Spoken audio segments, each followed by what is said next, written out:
Hello everyone. I hope you all are doing fine. So friends, my name is प्रतीक अग्रवाल. आज हम आपके लिए नया सेशन लाए, डाउट क्लियरिंग सेशन. ये 5 मिनट का सेशन होगा. इसमें आप डेफिनेटली कुछ सीख के जाएंगे. और जैसे कि आपने थंबनेल में देखा है, डेटा सफिशिएंसी इन 30 सेकंड. 10 सेकंड में कर लोगे दोस्तों, 10 सेकंड में. देखो जरा ट्रिक क्या है, आपको समझ में आती है कि नहीं.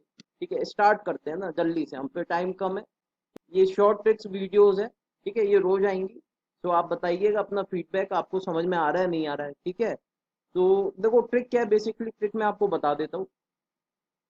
क्वेश्चन है डायरेक्टली, आपको सबसे पहले ना डेटा सफिशिएंसी में याद रखना, डेटा सफिशिएंसी में सबसे पहले हमें क्वेश्चन पढ़ना है. ये कोई नहीं बताएगा आपको, जैसे आरसी में पढ़ते हो ना, बिल्कुल वैसे. तो इसमें आपसे क्या पूछा, रेट ऑफ इंटरेस्ट.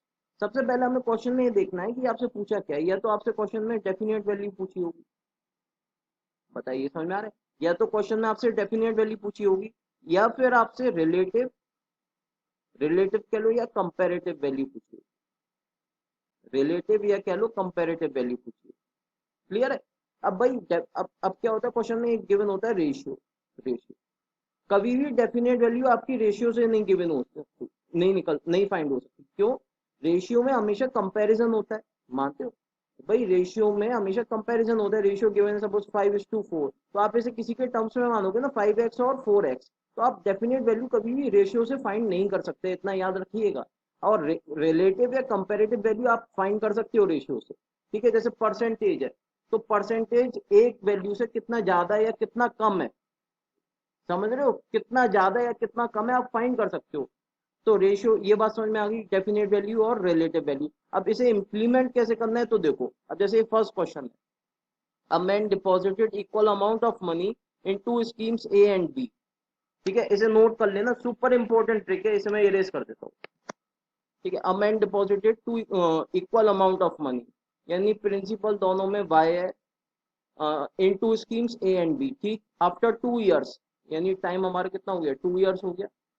ठीक, the simple interest obtain from scheme B is इतना मोर, यानी सिंपल इंटरेस्ट अगर मैं ए से कितना मान लू, एक्स मान लू, more than the simple interest obtain from scheme A. तो यानी सिंपल इंटरेस्ट फ्रॉम बी कितना हो जाएगा, 144 प्लस एक्स.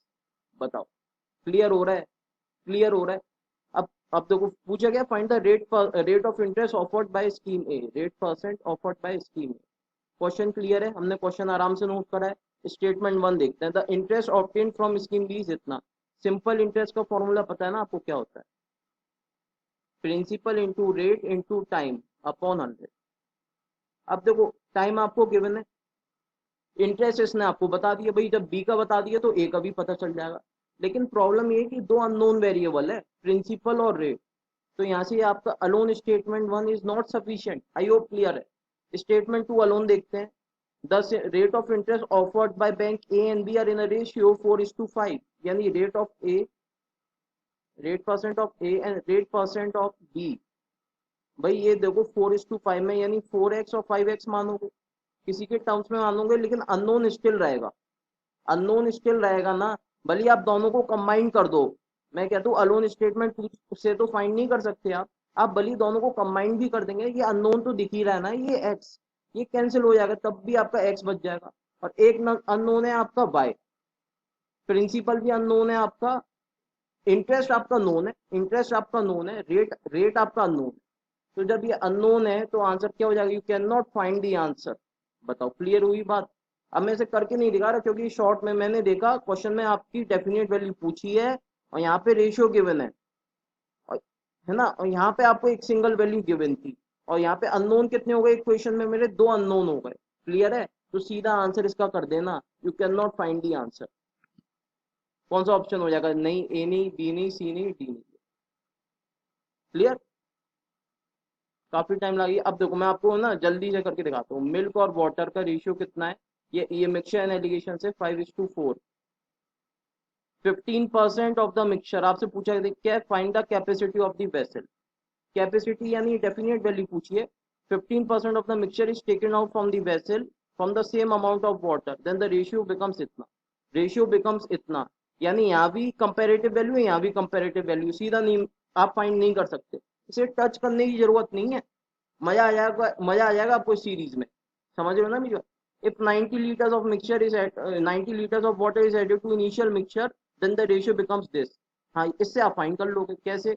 वाटर कितना 4x plus 90 upon 5x equals to 5/4.